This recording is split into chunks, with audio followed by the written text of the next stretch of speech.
কি খেলোয়াড়, খেলা হবে আওয়াজে পাকিস্তান। আওয়াজের সুবিধা, কারবার বালা নাই, ঠিক কিনা কও? যারা বলছিল খেলা হবে তাদেরকে মাঠে খুঁজা পাওয়া যায় নাই। শুধু পদত্যাগ করে নাই, আল্লাহ দেশ ত্যাগ করাই ছাড়ছে, ঠিক কিনা বলো? একটা রাজনৈতিক দল, একটা পত্রিকা, ছাত্র সমন্বয়ক কেউ বলে নাই যে সবাই দেশ ছেড়ে পালাইতে হবে। সবাই বলছিল দফা এক দাবি এক, দফা এক দাবি এক, শেখ হাসিনার পদত্যাগ, এইটা বলছিল সবাই। কিন্তু আল্লাহ কারে না, এর দূরে হইতো না। বলছিল পদত্যাগ হইলেই চলবে, আল্লাহ পদত্যাগে চলবে না, দেশ ত্যাগ, ঠিক কিনা? খেলা কার? না কথা কাটা, খেলা কার? যারা কইছিল খেলা হবে তারা তো আগেই খেলার মাঠ তৈরি আর আগেই বাইতে গেছে। খেলা হবে কইয়া ফুটবল মাত্র দিছে, প্লেয়ার নাই। আমার আল্লাহ রাব্বুল আলামিন কোরআনুল কারীমে কত সুন্দর করে ওয়াজ করে দিলেন। আল্লাহ বলেন, লা ইন শাকারতুম লা আযীদান্নাকুম।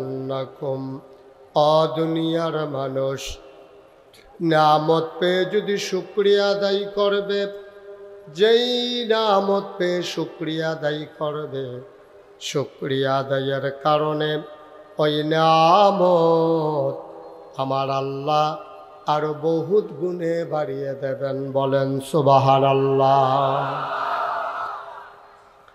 আমার আল্লাহ যা বলেন তা করেন নাকি করেন না? কম কম না বেশি বেশি? প্রমাণ আছে নাকি নাই?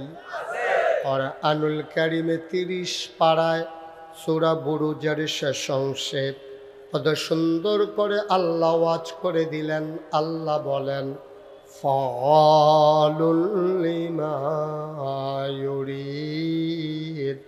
আমার আল্লাহ এমন আল্লাহ, তার যা মন চায় এই কাজটাকে আমার আল্লাহ বেশি বেশি করে দেন। বলেন সুবহানাল্লাহ।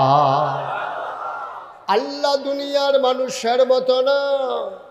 দুনিয়ার মানুষ বলে একটা, করে আর একটা, ঠিক কিনা? অসুখে পড়লে একরকম, ভালো হয়ে গেলে আরেক রকম, বিপদে পড়লে একরকম, বিপদ দূর হয়ে গেলে আরেক রকম, রাতের আধারে একরকম, দিনের আলোতে আরেক রকম, নির্বাচনে দাঁড়াইলে একরকম, পাশ করার পরে আরেক রকম, ঠিক কিনা? একটু বেশি ঠিক না? কমন পড়ছে, বোঝা গেল। মুসলমান মন দিয়ে শোনো রে ভাই, দুনিয়াতে আমরা মানুষ ছিলাম না। এই দুনিয়াতে ছিল জিন আর ফেরেশতা। জিনেরা মারামারি, কাটাকাটি, ঝগড়া বিবাদ করলো। আল্লাহ রাগ করলেন, ফেরেশতা পাঠাইয়া জিনদেরকে পিটাইয়া আল্লাহর জমিন আল্লাহ খালি করে দিলেন। আল্লাহর জমিন আল্লাহ খালি রাখবেন না, তিনি ইমার্জেন্সি অ্যাসেম্বলি কল করলেন। সংসদের জরুরি অধিবেশন, সেখানে স্পিকার হলেন স্বয়ং আল্লাহ, মেম্বার অফ পার্লামেন্ট হলো সমস্ত ফেরেশতারা। বলেন সুবহানাল্লাহ। গোটা বিশ্ব পরিচালনার জন্যে রাষ্ট্রীয় অবকাঠামো আছে। যেমন আমেরিকাতে হোয়াইট হাউস, ব্রিটেনে পার্লামেন্ট, জার্মানিতে সিনেট মেম্বার, ভারতে লোকসভা, মধ্যপ্রাচ্যে মজলিসে শোরা, আর বাংলাদেশে হচ্ছে সংসদ। আজব বিষয় কি জানেন? সংসদ হচ্ছে নীতি নির্ধারণী ফোরাম। ওরা রাষ্ট্রের পরিচালনা করবে, নীতি নির্ধারণ করবে। আমরা গত সংসদে দেখলাম যেখানে বুদ্ধিজীবী, যেখানে থাকার কথা আইনজ্ঞ, যেখানে থাকার কথা জাতির বিবেক, সেই সংসদ দখল করে নিয়েছিল নর্তকী, গায়কী আর সুদখুর, ঘুষখুর, মদখুর, ক্যাসিনো চালানোওয়ালারা, ঠিক কিনা? গোটা পৃথিবীতে যত সংসদ আছে রাষ্ট্রীয় যত অপকাঠামো আছে সেখানে ভালো মানুষকে পাঠানো হয়। আর আমার দেশের সংসদে সুদখোর ছিল না কি ছিল না? ভয় পাওয়ার দরকার নেই, বিপদ আসলে আমার উপরে আসবে, আপনারা আপনাদের মতো জবাব দিয়ে। হুকুমের আসামি হলে তো আমি হব, আমি কইছি দেখেন আপনারা কইছেন, সমস্যা কি? মুসলমান, বাংলাদেশের সংসদে সুদখোর ছিল না কি ছিল না? ঘুষখোর, মদখোর, ক্যাসিনো চালায়, গান গায়, নাচে, আজে বাজে মানুষ দিয়া সংসদ পরিপূর্ণ। আমার আল্লাহ তাবারক ওয়া তাআলা ইমার্জেন্সি অ্যাসেম্বলি কল করলেন। আল্লাহর যে সংসদ, সেখানে স্পিকার হলেন স্বয়ং আল্লাহ, মেম্বার অফ পার্লামেন্ট হলো সমস্ত ফেরেশতারা। বলো সুবহানাল্লাহ। এই যে ভাই, এই যে ওনারা আমার দিকে তাকাইতে কন, এই যে আমি আপনারা রাখতে আসছি, দোহানটা খুললে সারতাম পারলাম না, আপনি এখন বাহি দেন, কারবারটা কি? মাত্র ওয়াজটা শুরু হয়েছে না উঠাউঠি শুরু হয়েছে? আপনি আইছিলেন কি লিগা? কেডা কইছে আইতে? হ্যাঁ, চিন্তাও করবেন না উঠোনে, সাফা দিয়ে বইয়া থাকে উঠে, মাহফিলের ভিতরে উঠে, অভ্যাস খারাপ হয়ে গেছে। আমার মনে হয় জান্নাতও দিল এবার বাড়ি যেত কাছে, সারসে উঠতো না, সারসে। আমিন কন, জোরে কন। এখন আল্লাহ ইমার্জেন্সি অ্যাসেম্বলি করলেন, কথা মনে আছে? আল্লাহর একটা সংসদ আছে, সেখানে সভাপতি স্পিকার হলেন আল্লাহ, মেম্বার অফ পার্লামেন্ট সমস্ত ফেরেশতারা। আল্লাহ ডাকলেন, ফেরেশতারা জানতে চাইলেন, মাওলা ও রব্বে কারীম, কেন আমাদেরকে ডেকেছেন? আলোচনা হয়েছে লক্ষ কোটি বছর আগে, ১,৫০০ বছর পরে আমরা যেন আজ এই ৪ঠা নভেম্বর ২০২৪ দিঘুলি ইউনিয়নের মানুষগুলো যেন সে আলোচনার বিষয়টুকুন জানতে পারি। আল্লাহ সে আলোচনার বিষয়টুকুন কোরআনুল কারীমে কোট করে দিয়েছেন। সুবহানাল্লাহ বলবেন না? সেদিন আলোচনাটা কি হয়েছিল আমরা অনেকেই জানি, আমরা অনেকেই পারি। চলেন সবাই মিলে পড়ি। কোরআনে ঢোকার আগে মারদুদ শয়তান থেকে ফেরাহ চাই, যিনি রহমান যিনি রহিম, তার নামে চলেন শুরু করি, সবাই পড়ি। আউযু বিল্লাহি মিনাশ শাইতানির রাজিম।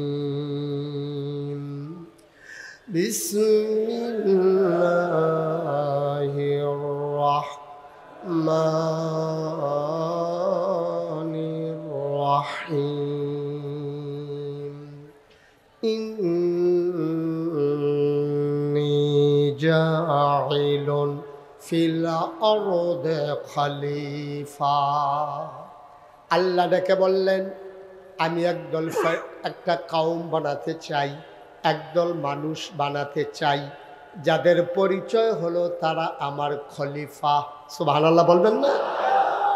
ফেরেশতারা বলল, বানাবেন না, মানুষ বানাবেন।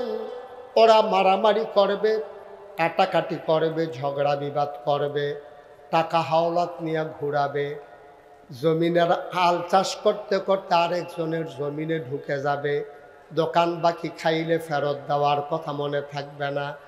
মানুষ বানাইবেন, বুডের বাক্স লইয়া উঠা দিব আছে নাকি নাই? আমি কইছি আছে নাকি নাই, থাকলে থাক না থাকলে না, আপনারা কইতে আছে। কই আছে? গত ৪ বছর আগে আমার মাহফিল ছিল কুমিল্লা চান্দিনা। কইছিল? কথা কইতেন না, একজন কথা কই না, আমার লগে বয়লেন, দরকার ছিল না, কথা কইয়ান। কইছিল চান্দি। তো চান্দিনা মাহফিলে যখন আমি বলছি, ও ফেরেশতারা কইছে মানুষ বানাইয়েন না, ভোটার বাক্স লইয়া উঠা দিব দৌড়, সব দাঁড়াই গেছে। হুজুর ফাওয়াজ করেন না, এখন আর বাক্স লইয়া দৌড়াদৌড়ি নাই। আমি আওয়াজ, তারা আও নাই। শেষ পর্যন্ত আমি কয়েকজন মুরব্বীর জিগেলাম, ভাই আমি দি কইতে আছি বাক্স লইয়া দৌড় দিব, তারা দি কয় নাই। মুরব্বীরা আমার দিকে চাইয়া কয়, হুজুর বাক্স লিয়ে দৌড় দিব কি এর লিগা বুটে তো নাই। ভোট থাকলে না বাক্স লইয়া দৌড়, বুটে নাই বাক্স লইয়া দৌড় দিব, কারবার তো আগের রাইতে খতম।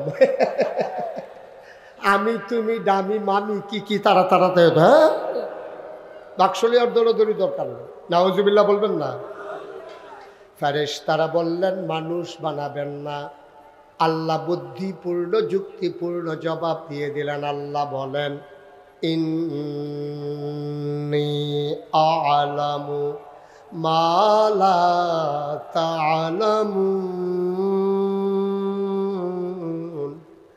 আমি যা জানি তোমরা তা জানো না। বলেন সুবহানাল্লাহ। মানুষ বানানো হয়ে গেল। এই মানুষগুলো যেন জান্নাতে যেতে পারে, আল্লাহ তাবারক ওয়া তাআলা যুগে যুগে এই মানুষদের মাঝ থেকে যাচাই করে, যাদের গুনাহ নাই, গুনাহ হওয়ার সম্ভাবনাও নাই, এমন একদল মানুষকে আল্লাহ আমাদের জন্য নবী এবং রাসূল করে পাঠাইছে। সুবহানাল্লাহ বলবেন না। 1,24,000 বলো আর 2,24,000 বলো, অসংখ্য নবী রাসূল সবাইকে আল্লাহ একটা গুণ দিয়েছেন, অনন্য বৈশিষ্ট্য দিয়েছেন, যেইগুলা শরীয়তের ভাষায় বলা হয় মুআজ্জেজা।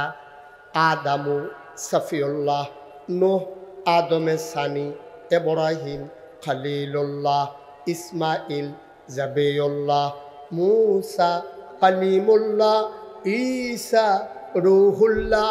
সুলাইমান নবীর দিল রাজত্ব, দাউদ নবীর দিল সুন্দর কণ্ঠ, মূসা নবীর দিল জালালি মেজাজ, ঈসা নবীর দিল জামালি মেজাজ। এখন আমরা যারা লক্ষ্মীপুরের মানুষ, আমাদের জানতে মন চায় আমার নবীরে আমার আল্লাহ কি দিল। ঠিক কিনা কর? জানতে মন চায় নাকি চায় না? আপনি সব নবীরে সব দিবেন, আমরা শেষ জমানার নবী ফাইয়া আর আমরা সহজ সরল উম্মত ফাইয়া আমরা নবীরে কিচ্ছু দিবেন না, আমরা মানি নাকি? আমাদের নবীরে কিচ্ছু একটা দেওয়া লাগবে, লাগবে নাকি লাগবে না? সাহাবিন তাবিন তাবে তাবিন, উম্মাহাতুল মুমিনিন, মুফাসসির কোরআন, মুহাদ্দিসিনে আযম, মুফতিয়ানে আযম, ইমাম সাহেবান, পীর মাশায়েখ সবাই মিলে একসাথ হয়ে গেল। শোনো শোনো শোনো, তোমরা জানতে চাও আমার নবীরে কি দিল? 1,24,000 বলো আর 2,24,000 বলো, সকল নবী এবং রাসূল মিলে যা আমার নবীজি একা ইতা। ইউসুফ নবীর সুন্দর চেহারা আমার নাই, দাউদ নবীর সুন্দর কণ্ঠ আমার মাঝে আছে নাকি নাই? আমার নবীর মাঝে দাউদ নবীর সুন্দর কণ্ঠ, ও মুসলমান, ইউসুফ নবীর সুন্দর চেহারা, মূসা নবীর জালালি মেজাজ, ঈসা নবীর জালালি মেজাজ, সবাই মিলে যা আমার নবীজি একা ইতা। বলো সুবহানাল্লাহ। এই নবী তোমার আমার নবী। 1,500 বছর আগে আমার নবী হেরা গুহায় ধ্যানমগ্ন। আল্লাহর ফেরেশতা জিবরাইল এসে কয়, ও মুহাম্মদ, সবাই পড়েন। লক্ষ্মীপুরের মানুষকে আবার বলা লাগলো, নবীর নাম শুনলে কি পড়তে হয়? 2-1 বার না বারবার, 2-1 দিন না প্রতিদিন, 2-1 সপ্তাহ না প্রতি সপ্তাহ, 2-1 মাস না 12 মাস, 2-1 বছর না সারা জীবন। আমরা পড়ব সাল্লাল্লাহু আলাইহি। নবীর নাম যতবার আসবে আমরা পড়ব সাল্লাল্লাহু আলাইহি ওয়াসাল্লাম। আর যেন বলা না লাগে ইনশাআল্লাহ। হ্যাঁ, জিবরাইল এসে কয়, ও মুহাম্মদ, আজকে থেকে আপনি মুহাম্মদ ইবনে আব্দুল্লাহ না। মক্কায় আজও বাবা সন্তানের নামের সাথে বাবার নাম জড়াইয়া বলে, যেন আর জিজ্ঞেস করা না লাগে তোমার আব্বার নাম কি। তো মুহাম্মদ ইবনে আব্দুল্লাহ, আব্দুল্লাহর ছেলে মুহাম্মদ হিসাবে নবীকে সবাই চিনত। জিবরাইল এসে কয়, মোহাম্মদ আপনি আজকে থেকে মোহাম্মদ ইবনে আব্দুল্লাহ না, আজকে থেকে আপনি মুহাম্মাদুর রাসূলুল্লাহ সাল্লাল্লাহু। নবী ভীত সন্ত্রস্ত, তিনি ভয়ে কম্পমান, গাল দুইটা তার লাল, চোখ দুইটা তার বড় বড়, কপালের ভিতরে মুক্তার দানার মতো ঘাম জমে গেছে। তিনি সেই হেরা গুহা থেকে পাহাড় ডিঙ্গিয়ে নিচে নামলেন, আসলেন আম্মাজান খাদিজার ঘরে। আম্মাজান খাদিজা দেখলেন নবী ভীত সন্ত্রস্ত, ভয়ে কম্পমান। আম্মাজান খাদিজা ছিলেন প্রভাবশালিনী মহিলা। তৎকালীন জামানায় তার উপাধি ছিল তোয়াহেরা। তিনি ছিলেন পবিত্রা, ফাজলামির ভিতরে তিনি নাই। সেই জাহেলিয়াতের জামানায় তিনি ছিলেন উত্তম চরিত্রের অধিকারিণী, বলেন সুবহানাল্লাহ। ওনার প্রচুর সম্পদ ছিল। এর আগে ওনার দুইজন স্বামী ছিল, দুইজন স্বামী ধনাঢ্য মানুষ ছিল। তাদের ইন্তেকালের কারণে সবগুলা সম্পদ আম্মাজান খাদিজা পেয়েছেন। ওনার আব্বাও ছিলেন ধনী মানুষ, ওনার টাকাগুলোও পেয়েছেন। আম্মাজান খাদিজা যখন দেখলেন নবী ভীত সন্ত্রস্ত, ডাক দিয়া কইয়া, ও স্বামী আমার। তখনও নবীর নবুয়ত প্রকাশ পায় নাই। কয়, স্বামী আমার, আপনি কি ভয় পাইছেন? কেউ আপনারে কিছু বলছে নাকি? নবীজি ডাক দেয়া কয়, খাদিজা, দুনিয়ার কেউ বলে নাই, আল্লাহর ফেরেশতা নাম নাকি জিবরাইল আমার এসে কয় আমি নাকি মুহাম্মদ ইবনে আব্দুল্লাহ না, আমি নাকি মুহাম্মদুর রাসূলুল্লাহ। এই কথাটা বলার সাথে সাথে আম্মাজান খাদিজা একটা সেকেন্ড দেরি করলেন না, একটা মুহূর্ত দেরি করলেন না। জানতে চাইলেন না, কবে থেকে আপনি আল্লাহ রাসূল? কার জন্য রাসূল? কতদিন এই রাসূল থাকবে? কোন জনপদের জন্য রাসূল? একটা কথাও তিনি জিজ্ঞেস করলেন না। নবী বললেন, আমি নাকি রাসূল? আর আম্মাজান খাদিজার সাথে সাথে রায় দিয়ে দিলেন, আপনি অবশ্যই রাসূল। সুবহানাল্লাহ বলবেন না? আম্মাজান খাদিজা আমার নবীকে চিনত নাকি চিনত না? একসাথে দিন ছিলেন 15 বছর। আম্মাজান খাদিজার সাথে নবীজির যখন বিয়ে হয় তখন খাদিজার বয়স 40, নবীজির বয়স 25। নবুয়ত প্রাপ্ত যখন হলেন নবীজি 40, আম্মাজান খাদিজা 55। 15টা বছর একসাথে সংসার করলেন।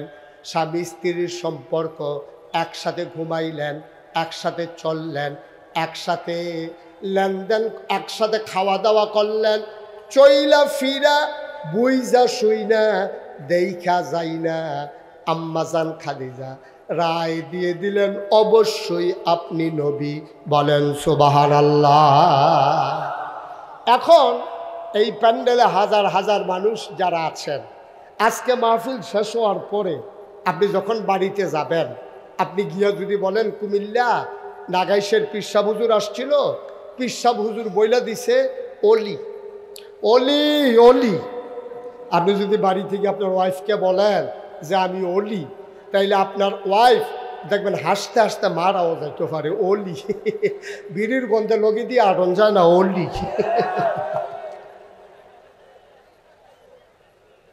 এই যে ভাইয়ারা, এই যে কি শুরু করছেন আপনারা? ভাই মাহফিলটা তো মাত্র শুরুও করতে পারলাম না, কি তামাশা করতেছেন? কেন আসছেন আপনি? চুপ মেরে বসে থাকেন, কথা শুনেন। অভ্যাসটা তো খারাপ হয়েছে, ভেজালের ভিতরে চলতে চলতে এখন আর ভালো জিনিস ভালো লাগে না। কত তো একটা মনে পড়ছে, এটা কি কইলে তা? আমার মাদ্রাসা পরিদর্শনে একবার টিউনু আসছে। টিউনু আসার পরে আমি ওনারে কলা দিলাম, সাগর কলা। বললাম যে স্যার, আমার মাদ্রাসার নিজের জায়গায় নিজের হাতের লাগানো কলা, কোনো ওষুধ টষুধ নাই, খুব ভালো কলা। টিউনু সব বলতেছে এই কলা আমারে দিয়েন না, সাংঘাতিক ক্ষতি হয় আমার। আমি বললাম কেন স্যার, এমনি কোনো ওষুধ টষুধ নাই তো? এর আগে একবার ভালো কলা খাইছিলাম, 3 দিন পেট খারাপ ছিল, ভেজাল খাইতে খাইতে এখন ভালোটা আর সহ্য হয় না। আমরা তারা গান শুনতে শুনতে বাজনা শুনতে শুনতে এখন আর কোরআনের আলোচনা ভাল লাগে না, ঠিক কিনা কয়? মুসলমানের সন্তান 15 মিনিট হয়েছে না ওয়াজ শুরু হয়েছে, হাঁটাহাঁটি শুরু করছে। আজব কারবার, মনে করছে কয়েক মিনিট পরে বোধ আমি সাইডে দিতে আছি, সাংঘাতিক দেরি হইব। এই যে তারে বসাও, এই নীল রঙের গেঞ্জি সাফা দিয়ে বসাও। খারাপ কিন্তু বেশি না, খারাপ 2-4টা। খারাপ কয়টা? কিন্তু এই 2-4টারে আমাদের তারা ডাক দেয় নাই বইলে আজকে এই করুণ অবস্থা। বাংলাদেশের সংসদে 350 লোক ছিল, কেউ ডাক দেওয়ার ছিল না বইলেই পালাইতে হয়েছে, ঠিক কিনা কয়? যদি ডাক দেওয়ার থাকতো যে আপনারা কি শুরু করছেন, এই কথা বলার লোক থাকলে আজকে দেশ ছাইড়ে পালানো লাগে না। একটা রাজনৈতিক দল, একটা পত্রিকা, ছাত্র সমন্বয়ক কেউ বলে নাই যে সবাই দেশ ছেড়ে পালাইতে হবে। সবাই বলছিল দফা 1 দাবি 1, দফা 1 দাবি 1, শেখ হাসিনার পদত্যাগ, এইটা বলছিল সবাই। কিন্তু আল্লাহ কারে না, এর দূরে হইতো না। আহা, কথা বলেন কেন? এখানে বসে বসে কে কথা বলে? বেয়াদব।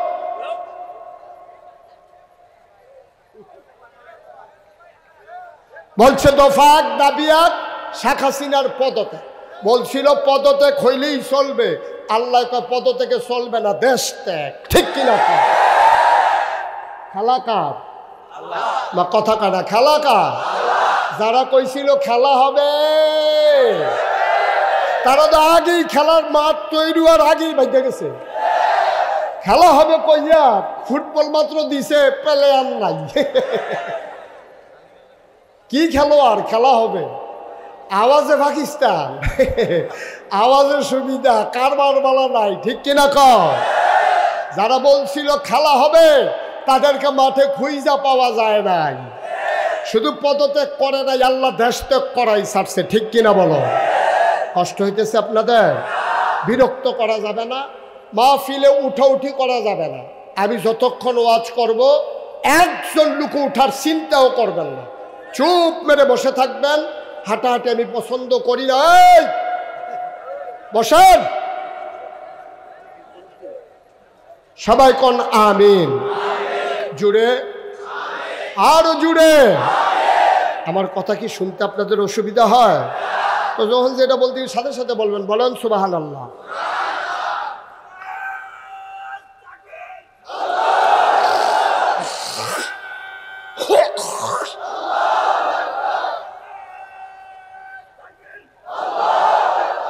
সবাই পড়ে না আমিন। ঠিক আছে, এই সময় ওনার স্লোগানটা দরকার ছিল, কারণ শয়তানের উপরে বাসা বাঁধছে তো, তাকবীরটা দেওয়াতে শয়তানটা একটু সাইড হইছে। হ্যাঁ, আমিন কর জুড়ে, আরো জুড়ে, সবাই কন মারহাবা। এখন কথা তো মনে আছে না? এখন আপনি যদি বাড়িতে গিয়ে আপনার ওয়াইফ, কি ওয়াইফ, আপনার স্ত্রীকে যদি বলেন যে আমি অলি অলি, এবারই কইব বালিশটা নিয়ে বারান্দার গিয়ে উঠতে থাকেন, অলি লাগতো না। বিড়ির গন্ধে সারাটা বছর জানালার দিকে ফিরা ঘুমান লাগে, তাই না? ফিরেও ঘুমাইতাম পারি না, অলি বাড়িছে অলি। আল্লাহর নবী ডাক দিয়া বললেন, খাদিজা আমি নাকি নবী? আম্মাজান খাদিজা একবারও কোনো প্রশ্ন করলেন না, সাথে সাথে জবাব দিয়ে দিলেন, আপনি অবশ্যই নবী। আম্মাজান খাদিজা ইসলাম গ্রহণ করলেন, আলী গ্রহণ করলেন, জায়েদ গ্রহণ করলেন, আবু বকর সিদ্দিক রাদিয়াল্লাহু তাআলা আনহু ইসলাম গ্রহণ করলেন। আবার আল্লাহ ডেকে বললেন, ও নবী আমার, বংশের লোক যারা, রক্তের সম্পর্কীয় যারা, আত্মীয়তার বন্ধন যাদের সাথে, সবাইকে ডাকেন। নবীজি সবাইকে ডাকলেন সাফা পাহাড়ের কিনারে। সবাই যখন আসলো নবী পাহাড়ের উঁচু জায়গায়, তিনি বললেন, আমি যদি এখন বলি ওই পার্শ্বে শত্রু আছে, তোমরা কি বিশ্বাস করবে না? করবো না মানে তুমি কি মিথ্যা বলো নাকি? সুবহানাল্লাহ বলবেন না? তুমি তো মিথ্যাই বলো না, সুতরাং অস্বীকার করবো কেন? এবার নবী বললেন, তাহলে কথা শুনো, তোমরা যে 360 দেবদেবীর আবাদত করো, পূজা করো, এটা করা যাবে না। আবাদত করতে হবে শুধুমাত্র, কেবলমাত্র, একমাত্র সুবহানাল্লাহ বলবেন না? আমরা পড়ে না লা ইলাহা ইল্লাল্লাহু মুহাম্মাদুর রাসূলুল্লাহ সাল্লাল্লাহু আলাইহি ওয়াসাল্লাম। যেই মাত্র এই কথা বলছে কাফেররা খুশি না বেজার, আনন্দিত না রাগান্বিত? নবীরে ফুলের মালা না পাথর দিয়া ঢিল মারা? এই যেই কথা এতদিন যারা আলামিন বলছে, এতদিন যারা খুরমা খাজুর খাওয়াইছে, জমজমের পানি খাওয়াইছে, এতদিন যারা বেদানা খাওয়াইছে, নবীর কাছে টাকা আমানত রাখছে, ওই মানুষগুলি এখন চিৎকার করে, এই মাত্র মুখোশ উন্মোচন হয়েছে, এই মাত্র নমুনা বের হয়েছে। ভালো মানুষ কারে কয়? এতক্ষণে আমরা বুঝছি বেড়া, তোমার আমরা আলামিন কই, তোমার আমরা সাদেক কই, তোমার কাছে মাল সামানা আমানত রাখি, আর তুমি বেড়া আমাদের ধর্মের মুখে, বাপদাদার মুখে ধর্মের কালিমা খাইছ, এই ছিল তোমার মনে? তৎকালীন জমানায় কাফেরদের সর্দার ছিল আবু জাহেল। কি নাম? এই ইসলামের বন্ধু না দুশ্মন? চরম দুশ্মন। সে করে কি? নবীজির দিকে ঘুষি মারার জন্য আগাইয়া যায়। তো নবীজির দিকে যখন ঘুষি মারতে যায় তো দুই তিনজন আবার টান দিয়ে ধরে রাখে। যখন দুইজনে ঝগড়া লাগে, যদি ধরুন না থাকে ঝগড়া জমে বেশি, সাইরা দেন দুইজনে দুইটা খাইয়া ইয়া ফোরো, আপনার ঠেললো আর ফটাইতেন করতে। আর আবু জাহেল যখন রুইখা যায় নবীর গায়ে ঘুষি মারার জন্য, তো দুই তিনজনের টান দেয়, আবু জাহেলকে সাইরা, কিন্তু সাইরা দিলে আবার আগায় না, কারণ তার মনে চিন্তা যে যদি মোহাম্মদের গায়ে আমি আঘাত করি, মোহাম্মদের যারা চাচা আছে তারা যদি আমার ফিরাই আঘাত শুরু করে, তা আমি যাব আবু জাহেল নাই। এই চিন্তা করে সে যায়, দেয় না। এবার নবীর আপন চাচা নাম হইল আবু লাহাব। কি নাম? বা কথা না, কি নাম? আবু লাহাব। সে করছে কি, আবার একটা পাথর হাতে নিছে, পিছনে কথা বললেন না, পাথর হাতে নিয়ে সে নবীর দিকে ঢিল মারছে, জঘন্য একটা গালি দিছে, ইয়া মোহাম্মদ তাব্বান লাক, ও মোহাম্মদ তোমার ধ্বংস হোক। নাউজুবিল্লাহ বলবেন না? এটা কিন্তু আপন চাচা আবু লাহাব। এই ঢিলটা যখন মারছে, পাথর নবীরে চিনছে, পাথরটা সামনে পড়া গড়াইয়া নবীর কদম মুবারকে গিয়া লেগে গেছে, পাথর আর নবীর গায়ে লাগে নাই। সুবহানাল্লাহ বলবেন? এখন পাথর মাইরা আবু লাহাব যখন গালি মারছে, নবীজি ওরা তো আরবি বুঝতো, ইয়া মোহাম্মদ তাব্বালাক, ও মোহাম্মদ তোমার ধ্বংস হোক, এই কথা বইলা যখন গালি দিছে, নবীর মনে আনন্দ না কষ্ট? কথা কয় না, আনন্দ না কষ্ট? সাহাবায়ে কেরাম নবীরে কানে কানে কই, ইয়া রাসূলুল্লাহ আবু লাহাবকে কি ধরে রাইতাম? পারে না, আমরা এখন মাইনরিটি, ওরা মেজরিটি, আমরা এখন ওদের সাথে পারবো না, সময় আসবে ইনশাআল্লাহ। ঠিক কিনা কও? সময় আসবে, অপেক্ষা করো। নবীজি চুপ মেরে বসে আছেন, নবীর গাল বেয়ে বেয়ে পানি পড়তেছে। আরে আজকে আমার আব্বা নাই বইলা আমার চাচা আমারে পাথর মারলো, গালি মারলো, আমার আব্বা যদি থাকতো চাচাকে এই কাজটা পারতো। নবীজি চুপ মেরে উঠে গেছেন, দূরে গিয়া সাহাবাদের সাথে নিয়ে খুব মন খারাপ। সাহাবারা বলতেছি, ইয়া রাসূলুল্লাহ আমরা কি কিছুই করব না? নবীজি মুচকি হেসে কয়, কে বলে কিছু করব না? আমাদের মামলা যেখানে দেওয়ার দিয়ে রেখে দিয়েছি। কয় কোথায় মামলা দিছেন? থানায় না, নিম্ন আদালতে না, জজ কোর্টে না, হাইকোর্টে না, সুপ্রিম কোর্টে না, আপিল বিভাগে না, আমি বিচার দিয়েছি যিনি আহকামুল হাকিমিন, মহান রব্বুল আলামিনের দরবারে, যেখানে বিচার দিলে কোনোদিন ফেরত আসে না। ঠিক কিনা? নবীজি বিচার দিছে আল্লাহর দরবারে। আল্লাহর দরবারে বিচার দিলে পাওয়া যায় না কি যায় না? আল্লাহর নবী কয় লা হিজাবা বাইনাহু ওয়া বাইনাল্লাহ, ওই মাজলুমের মাঝে আল্লাহর মাঝে কোনো পর্দা নাই। ডাকটা দিতে দেরি, কবুল হইতে দেরি নাই। ১৩,০০০ বছর আগে তার যেমন প্রমাণ ছিল, আজও বাংলাদেশে তার প্রমাণ আছে নাকি না? ১৭ বছরে কত মায়ের বুক খালি হয়েছে। আমার ইসলামী আন্দোলনের কর্মীরা নির্ঘুম রাত কাটিয়েছে, এক জায়গায় মুসলমানেরা ঘুমাতে পারে নাই। মামলা হয়েছে, মানুষগুলো গুম হয়েছে, হামলা হয়েছে, নির্যাতন হয়েছে। মানুষগুলো রাতের আধারে তাহাজ্জুদ পড়ে পড়ে মাওলার দরবারে চোখের পানি ছেড়ে দিয়েছে। লা হাজাবা বাইনাহু ওয়া বাইনাল্লাহ, ওই মানুষগুলোর মাঝে আল্লাহর মাঝে কোনো পর্দা নাই। আল্লাহ তাদের ডাক কবুল করে দেশ ত্যাগের মাধ্যমে তার প্রতিশোধ দিয়েছে। ঠিক কিনা বলো?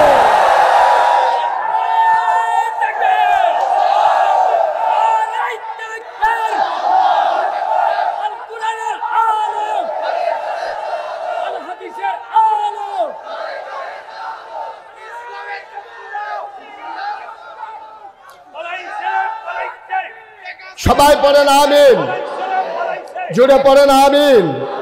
ফালাইছে তো অনেক দিন হয়েছে, এতদিন পরে কইতে আছে 3 মাস হয়ে গেছে, এতদিনে কয় ফালাইছে। উনি বোধহয় দেখা করতে গেছিল, ফাইসেন আছে, এখন মনে হয়েছে আর কি। আমিন কর। তাহলে আল্লাহর কাছে বিচার দিলে পাওয়া যায় নাকি যায় না? আমরা তো স্পষ্ট জানি নবীর এই পথ কুসুমাস্তীর্ণ ছিল না, পথ ছিল কণ্টকাকীর্ণ। ১,৫০০ বছর ধরে নয়, শুধু সে আদম আলাইহিস সালাম থেকে শুরু করে আজ পর্যন্ত যত মানুষ এই পথে চেয়েছে, রক্ত রঞ্জিত হয়েছে পথ, তাদের পা হয়েছে ক্ষত বিক্ষত, তাদের মামলা হয়েছে, হামলা হয়েছে, জেল জুলুম নির্যাতন হয়েছে। আমরা বলেছি মামলা হবে, হামলা হবে, জেল জুলুম নির্যাতন হবে, প্রয়োজনে জীবন দেওয়া যাবে, ঈমান দেওয়া যাবে না। রাজি আছো কিনা? হাত তুলে দেখো।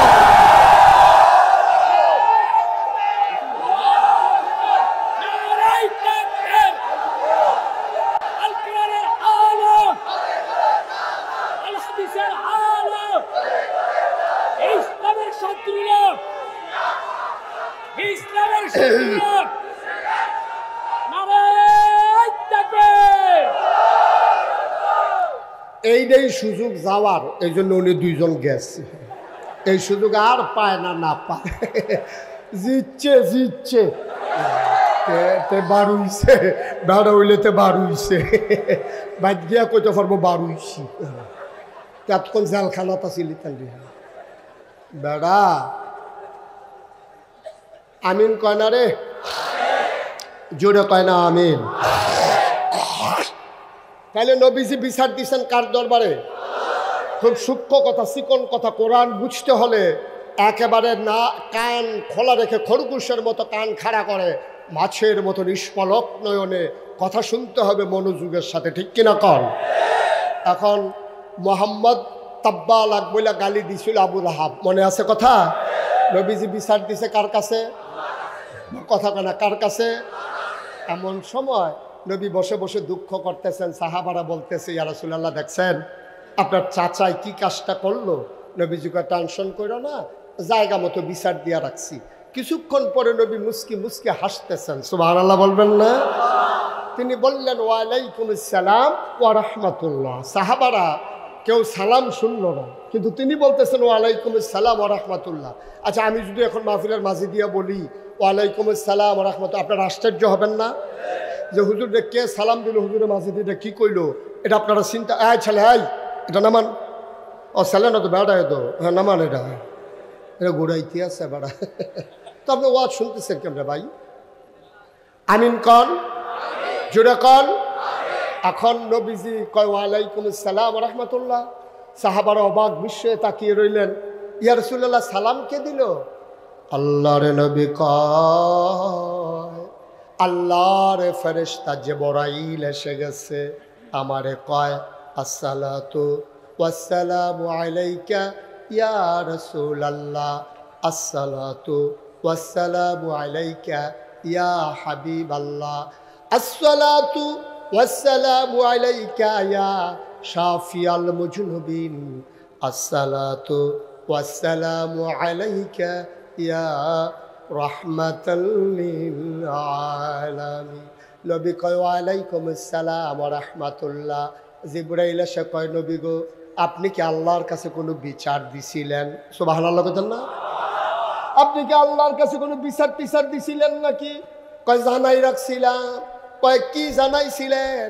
আমার চাচা আবু লাহাব আমারে পাথর মারছে, গালি দিছে, বলছে ইয়া মুহাম্মদ তাব্বালাক। কয় বিচারের রায় আইসা পড়ছে, সুবহানাল্লাহ বলবেন না?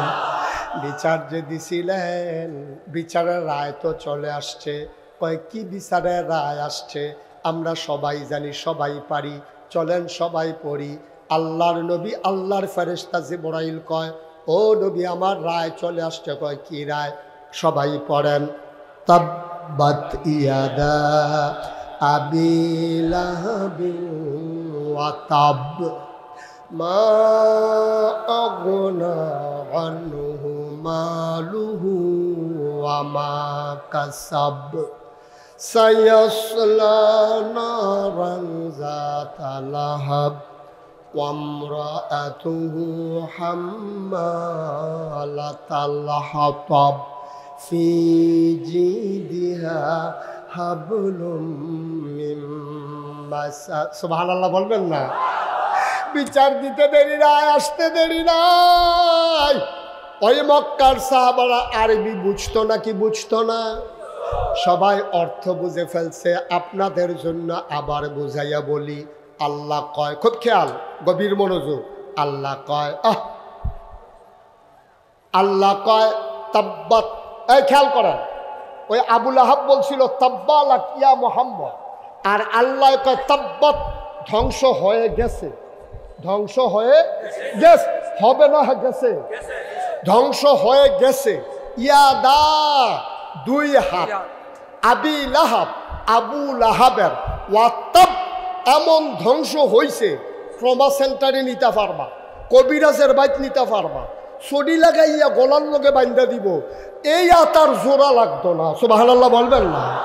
অকরা ভাঙ্গার মতো ভাঙছে, মনে হয় যেমন চাক্কা, ট্রাকের চাক্কা হাতের উফরে দিয়ে গেছে এই কারণে। এখানে সিহন কথা আছে, সূক্ষ্ম কথা, গভীর মনোযোগ। আবু লাহাবের ঢিল মারছিল কি দুই হাতে না এক হাতে? তাহলে আল্লাহ যে কইল তাব্বাত ইয়াদা, ধ্বংস হয়ে গেছে দুই হাত, তো ঢিল মারছে তো এক হাতে। এই এক হাতে কামলাকে ঘুরে ঘুরে করে লাভ, কামলাকে টুকরো টুকরো করে লাভ, কিন্তু দুই হাত ধ্বংস হইতো কেরে? মাইক আমার কাছে আছে দেখা আমার যা মন চায় তা কমোডেকে আপনারা মান্য নিবেন। আল্লাহর ক্ষমতা আছে দেখা আল্লাহ কই দুই হাত ধ্বংস, ঢিল মারছে এক হাতে, দুই হাত ধ্বংস হইতো কে লেগে? এই অবিচার কি কারবা?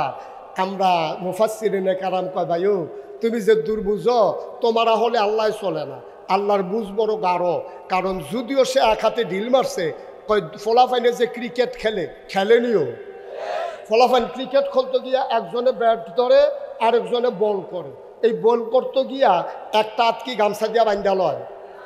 কথা কেনা, গামছা দিয়ে হাত বান্ধা লয়? কি করে? এমনি এক হাতে বল লয়, আর এমনি এমনি এমনি আগাইতে গিয়া সেটা এরপরে এই হাতে হেইও কয়, এই হাতে ঢিল মারে, ঠিক কিনা কয়? তাইলে দুনো হাতের অবদান আছে নাকি নাই? ক্রিকেটার যখন বল করে তার দুই হাতের অবদান থাকে, এক হাতে ঢিল মারে আর এক হাতে হেইও কয়। মাছ ধরুন্যার যেই ভাগ, ডুলা রাখুন্যার সেই ভাগ, ঠিক কিনা কও? তাইলে ঢিল মারুন্যার যেই ভাগ, হেইও কন্যার এই ভাগ। এই জন্য আল্লাহ কইয়া দা, ধ্বংস হয়ে গেছে দুই হাত, দুনো হাতের অবদান আছে, কোনো হাতকে ছাড়া হবে না, ঠিক কিনা? শুধু যে সরকারের দোষ তা না, তার সাথে যারা সহযোগী ছিল, ঠিক কিনা কও? শুধু সরকারকে ধরা হবে না, সরকারের হুকুম মাইনা যারা হেইও কইছে তাদেরও সারাসারি নাই, ঠিক কিনা?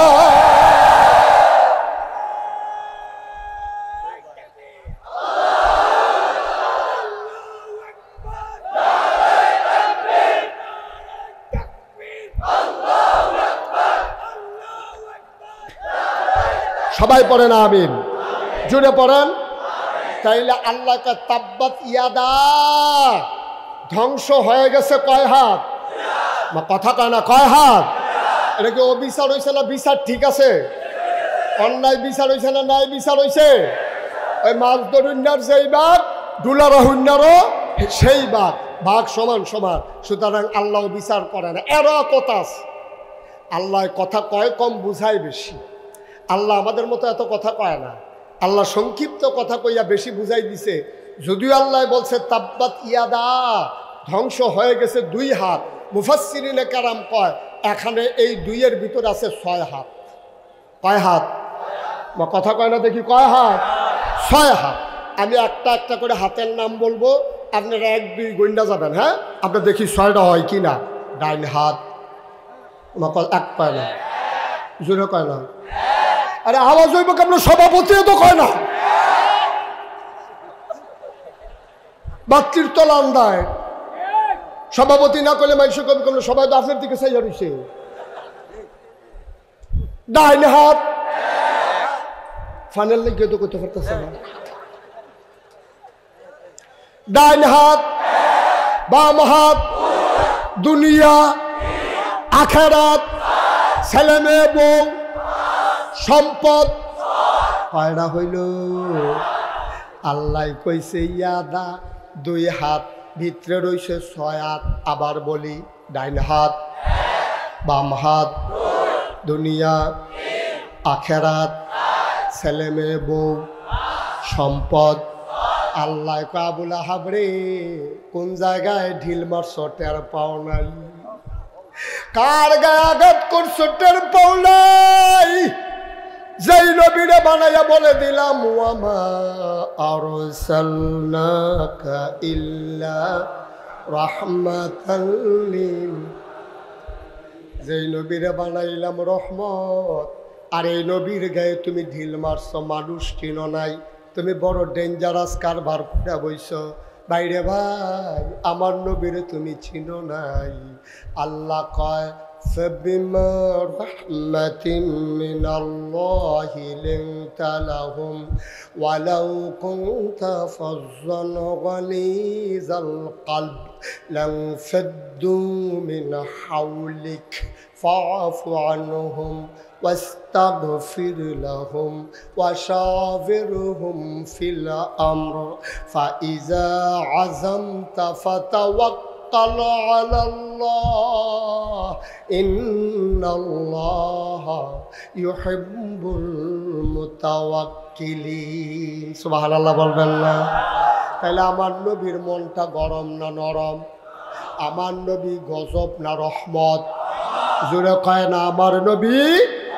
আমার নবী বড় রহমত, শুধু মানুষের জন্য না রে, সবার জন্য আমার নবী রহমত। এই নবীরে ঢিল মারছে, আল্লাহ কয় তার 6 হাত নাই।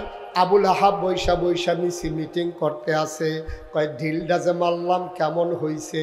কর্মীরা কয় সাংঘাতিক ঢিল মারছিলেন, শহীদ সুজা গেছে, কিন্তু উফরে গিয়া পড়ছে না দুধ মুধ খাইয়ে। ভাই সব শৈল জোর নাই। আপনি যে ঢিল মারলেন ওনার গায়ে গিয়া তো ফলল না, এমনি গেছিল সুজা, কিন্তু গায়ে গিয়া পরে নাই। দুধ টুধ খাইয়েন, ভাবিরে কইয়েন দুধ মুধ খাওয়াইতো। আপনার তো সৈন্য একবারে দুর্বল হয়ে গেছে, ঢিল মেয়েটা নিতেন পারেন না, এইরকম মজা মারতে আছে। এর ভিতর দিয়ে নবীর কাছে যখন আয়াত নাজিল হইছে, সাহাবারা বলতেছি ইয়া রাসূলুল্লাহ, এটা কি গোপন রাখবো না প্রকাশ করে দেব? আল্লাহ যখন বইলা দিছে ভিতরে কালাপ কি, যারে যেখানে পাও বইলা দাও। এক সাহাবা দৌড় দিয়ে এসে দেখে আবুল আহাব তার কর্মীরারে লইয়া মজা মারতে আছে। আইয়া সেরকম আহাব ভাইসা আল্লাহ তো কোরআনে আয়াত নাজিল করছে, আপনি যে আপনার নবীরে ঢিল মারছিলেন, গালি দিছিলেন, এটা জবাব আইছে তো? কয় কি জবাব আইছে? কয় তাব্বাত ইয়াদা আবি লাহাবেও ওয়াতাব। আবুল আহাব আরবি বুঝে নাকি বুঝে না? আবুল আহাবের দূর শূন্য উঠে দিছে দৌড়, কর্মীরা পিছন দিক দিয়ে আঞ্জা দিয়া ধরছে। আপনি আমরা নেতা না? আপনি দৌড় দিয়া লাইলে আমরা গাছে উড়ন লাগে না? আপনি এটা কি কালবা করছেন? আপনি যদি বিদেশ যাই গেলে আমরা বর্ডার ক্রস করা ছাড়া উপায় কি?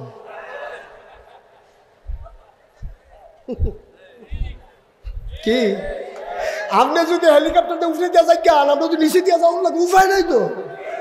হেলিকপ্টার তো সবার লাগিয়া নাই, ঠিক কিনা কও? আর আপনি যদি দৌড় দেন তাহলে আমরা সাধারণ কর্মীর উপায় কি? আবুল আহাবে কি কইছে শুনবেন?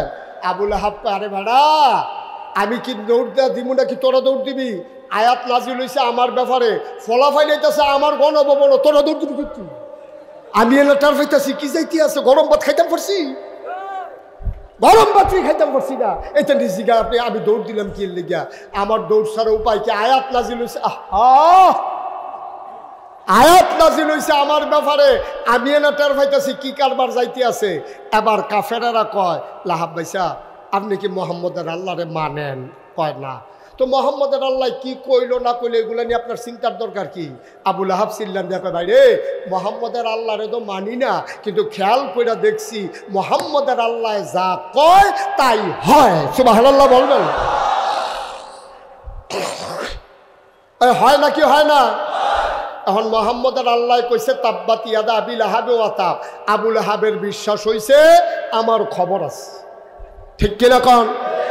আবু লাহাবে মনে মনে চিন্তা করতেছে আল্লাহ যে কোনো 6টা জিনিস নাই, কোন জিনিসটা দিয়েছে ধরে আল্লাহ ভালো জানে। আল্লাহ কয় ধরাম তোর বউরে দিয়া। কারে দিয়া? আবু লাহাবের বউ ছিল সাংঘাতিক খারাপ।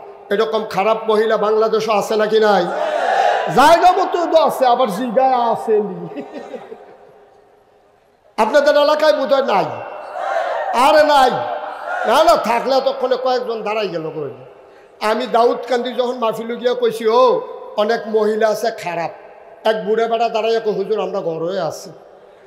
আপনি এটা করতেন গেছেন কি লিখে, এটা মানুষে জানে হুজুর আর ভিতরে কালাপ কি, তাই আমার আংরা বানাই লইছে তাই। আর ভিতরে কালাপ কি কইয়া দিয়ে মরেছে মই বাঁচাম কয় বছর, নাউজুবিল্লাহ বলবেন না। এরকম অসভ্য মহিলা আছে নাকি নাই? আবু লাহাবের বউ ছিল অসভ্য। এটা কি নগণ্য না জঘন্য? জঘন্য অসভ্য। আবু লাহাবের বউটা নবীর আফন চাচি, রাস্তার ভিতরে কাটা পিঠা রাখতো।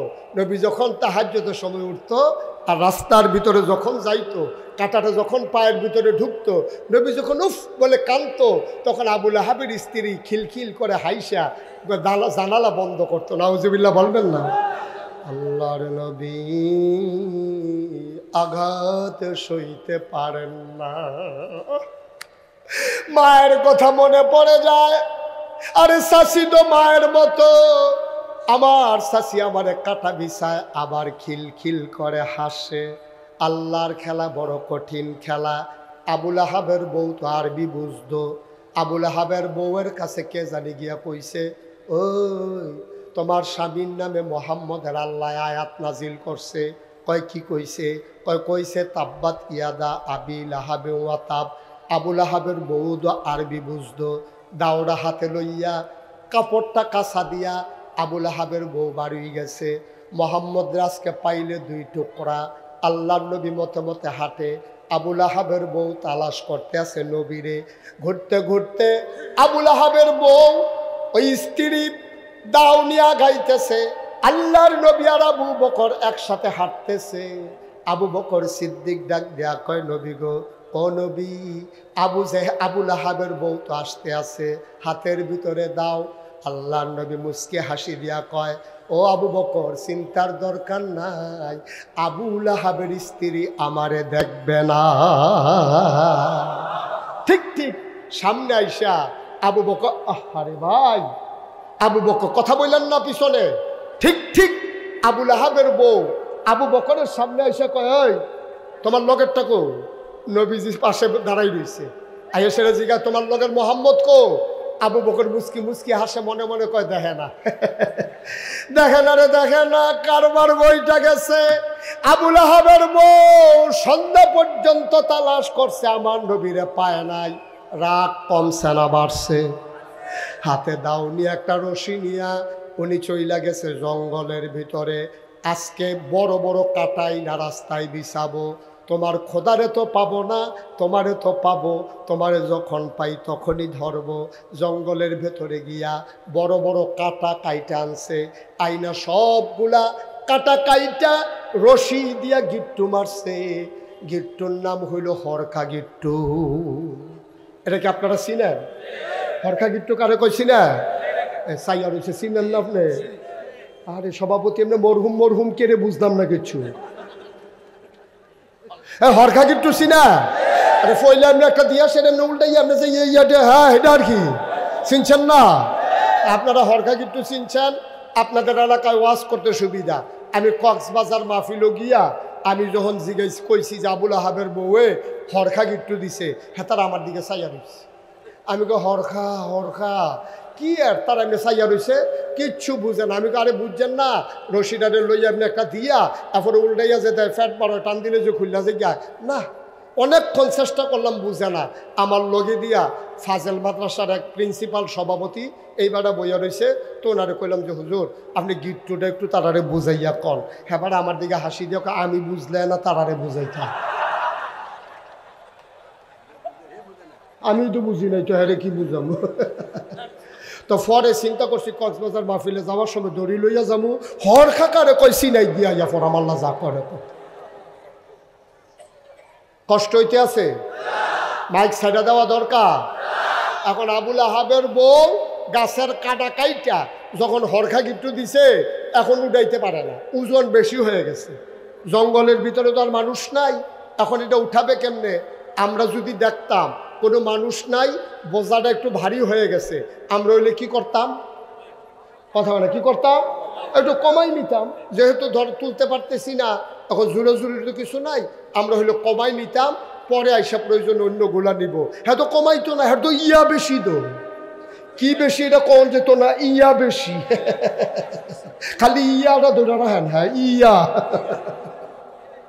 এই কি বেশি এটা কম হ্যাঁ ইয়া বেশি তো হ্যাঁ হ্যাঁ কমাইতো না তো হ্যাঁ যখন কমায় না আল্লাহ কাছে লাইন করতে আসি শয়তান আইয়া আবুল আহাবের বউরে বুদ্ধি দিছে আমরা চিকন কথাতে আইসা পড়ছি মূল আওয়াজে আইসা পড়ছি এখন বোঝা তো উঠাইতে পারে না এখন এই বোঝা উঠাবে কেমনে শয়তান আইয়া বুদ্ধি দিছে খুব খেয়াল করেন একটা পাহাড়ের উপরে ধাক্কাইয়া যদি তুলতে পারো তাইলে মাথা নিচু করে বোঝাটারে গৈরান দিয়া মাথার উপরে আনলে নিয়ে যাইতে পারবা যেই বুদ্ধি সেই কাজ পাহাড়ি ওই জঙ্গলটা পাহাড়ের পাথরের এই মহিলা আবুল আহাবের স্ত্রী মহিলা ধাক্কাইয়া বোঝাটারে একটা পাথরের উপরে নিয়ে তুলছে এই খেয়াল করেন আপনারা সবাই কি দেখতে পাচ্ছেন এখানে কয়টা বোতল দুইটা আমি মনে করছি কেউ নিয়ে আবার তিনটা মনে করেন কয়টা এখন আবুল আহাবের বউয়ের মাথায় বুদ্ধি দিছে কয় যে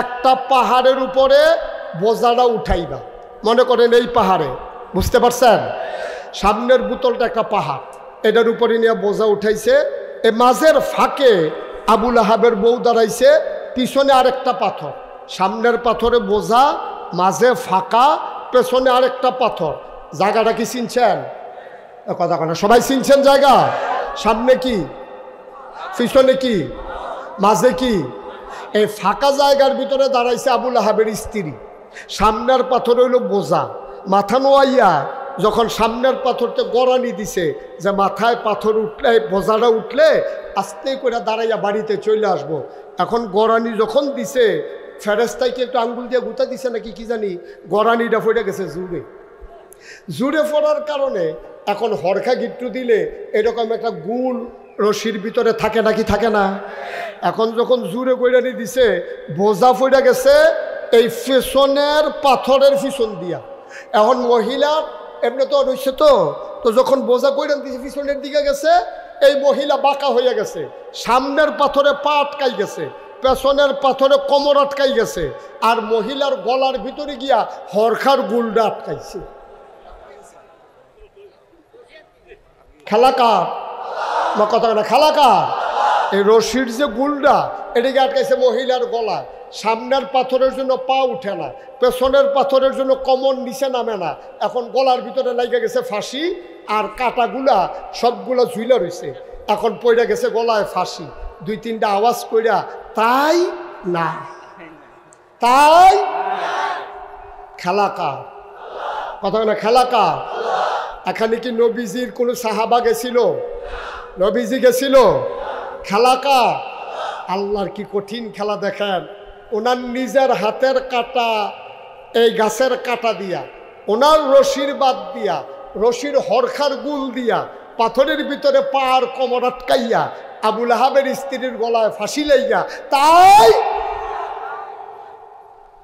যখন মারা গেছে সন্ধ্যা হয়ে গেছে আবুল আহাবের স্ত্রী ঘরে আসে না আবুল আহাব ঘরে গিয়া দেখে আবুল আহাবের স্ত্রী নাই কতক্ষণ ডাকি চাই কই গেলা কোনো খবর নাই এর ভিতর দিয়া খুঁজা টেকো যখন পায় না রাস্তায় গিয়া কো ভাই তোমরা ভাবিরে দেখছো নি কয় না ভাই সাহ ভাবিরে তো সারাদিন দেখছি দাউ লইয়া ঘুরে শরীরটা তো একটু রাগ বেশি এখন জানি কই গেছে একজনে কই দেখছি পাহাড়ের দিকে গেছে বাতি টাতি লইয়া লাঠি সোটা লইয়া পাহাড়ের ভিতরে গিয়া কয়েকজন ঢুইকা দেখে আবুল আহাবের স্ত্রী পা আটকাই গেছে পাথরে কোমর আটকাই গেছে পাথরে গলার ভিতরে ফাঁসি লাইগা গেছে দৌড়ে আইসা বলতেছে ভাই সাহ ভাবিরে পাওয়া গেছে ভাবিরে কই কই পাওয়া গেছে? কই জঙ্গলের ভিতরে। কই কি অবস্থা? কই গলার ভিতরে ফাঁসি লাইগা বাবির জিব্বা বাড়ি রইছে, ভাবি মারা গেছে। আবুল আহাবে চিল্লান দিয়া কয়, এই রশি মশি কিচ্ছু না রে, কাটা টাটা কিচ্ছু না, তাব্বাত ইয়াদা, তাব্বাত ইয়াদা। খেলাকা খেলা কয়টা জিনিস না থাকতো না? কথা কয় না, কয়টা? একটা লইয়া টান দিছে, পরে তো আবুল আহাব সারা বেড়া লাগিয়ে গেছে। আল্লাহর খেলা কঠিন খেলা ভাই, কি মজার খেলা। আল্লাহর কোন মুসলমানের সাহায্য নেন নাই। ওই সময় যদি কোনো মুসলমান আবুল আহাবের গায়ে আঘাত করত, তার বউয়ের গায়ে আঘাত করত, তাইলে বাঁচার উপায় ছিল না। আবুল আহাবের এমন ক্ষমতা ছিল, ওরা ছিল মেজরিটি, মুসলমান ছিল মাইনরিটি। আল্লাহ কয় খেলা খেলবো আমি, তোমাদের কিচ্ছু লাগবে না। যারা খেলা হবে বইলা সারাটা বছর মানুষকে ডাকছে। আল্লাহ কয় তোমাদের সাথে কোনো মানুষের খেলা হবে না, খেলা হবে স্বয়ং আমি আল্লাহর। ঠিক কিনা? খেলা হবে কার? আল্লাহর সাথে খেলার মতো খেলোয়াড় এই পৃথিবীতে আছে? আমি বলি বেড়া, সলিমুদ্দি আর কলিমুদ্দি আল্লাহর সাথে খেলতে চাও? নমরুদের মতো মানুষটা দুনিয়া থেকে বিদায় হইল জোতার পিঠা খাইয়া। ফেরাউনের মতো বেড়ায় বিদায় হইল পানির নিচে ডুইবা। সাদ্দাতের মতো বেড়ায় দুনিয়া থেকে বিদায় হইল ওই দুই পা দুই দিকে দিয়া। সাদকারুনের মতো লোকটা বিদায় হইল মাটির নিচে ডুইবা।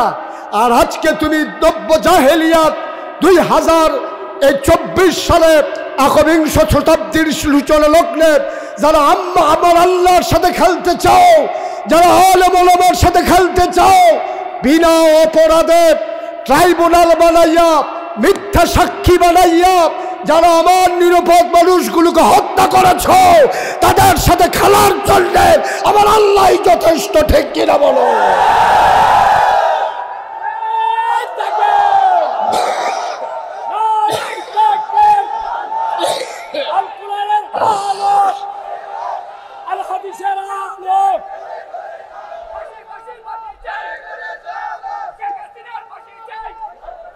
সবাই পড়ে না আমিন, জোরে পড়ে না আমিন।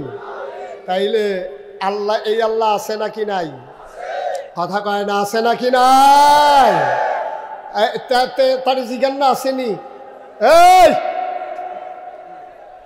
ওয়াজ বোধহয় উফরে পড়ছে রে। আমিন বলো, জোরে বলো। সুতরাং মনে রাখবা, মনে রাখবা, দুনিয়ার ভিতরে খেলতামাশা করা যায়, আমার মাওলার সাথে খেলার মতো খেলোয়াড় পৃথিবীতে নাই। ঠিক কিনা বলো? যারা ঘোষণা দিয়েছিল আনা রাব্বুকুমুল আ'লা, ওই মানুষগুলো যখন বিদায় হয়ে গেছে, তুমি আর আমি এই দুনিয়াতে খেলার চিন্তাও করবা না। মনে রাখবা, মনে রাখবা, দুনিয়ার সব খেলার পরে যার খেলা, তিনি আহকামুল হাকিমিন, তিনি আমার আল্লাহ। ঠিক কিনা বলেন? এই আল্লাহ আছেন নাকি নাই? আমরা দেখেছি এই বাংলাদেশে 92% জন লোক মুসলমানের দেশে। আমরা খেয়াল করে দেখেছি এই মুসলমানের দেশে একদল মানুষ বুদ্ধিজীবী নামের কলঙ্ক, ওরা বিভিন্ন টকশুন নামে সময়ে সময় ইসলামের বিরোধিতা করে। ঠিক কিনা বলো? আমি বলেছি যে এই দেশে 92% জন লোক মুসলমান, যেই দেশ মসজিদের দেশ, যেই দেশ মাদ্রাসার দেশ, যেই দেশ আলেম ওলামার দেশ, এই দেশে শীততাপ নিয়ন্ত্রিত কক্ষে বসে পুলিশ পাহারায়। ওই যখন ঢাকা রাজধানীতে ইসলামের বিরোধিতা করো, আমি বলি রাজধানীতে ইসলামের বিরোধিতা করা সহজ, পারলে লক্ষ্মীপুরের জমিনে এসে বলো, পিঠের চামড়া নিয়ে ঢাকা যাওয়া যাবে না।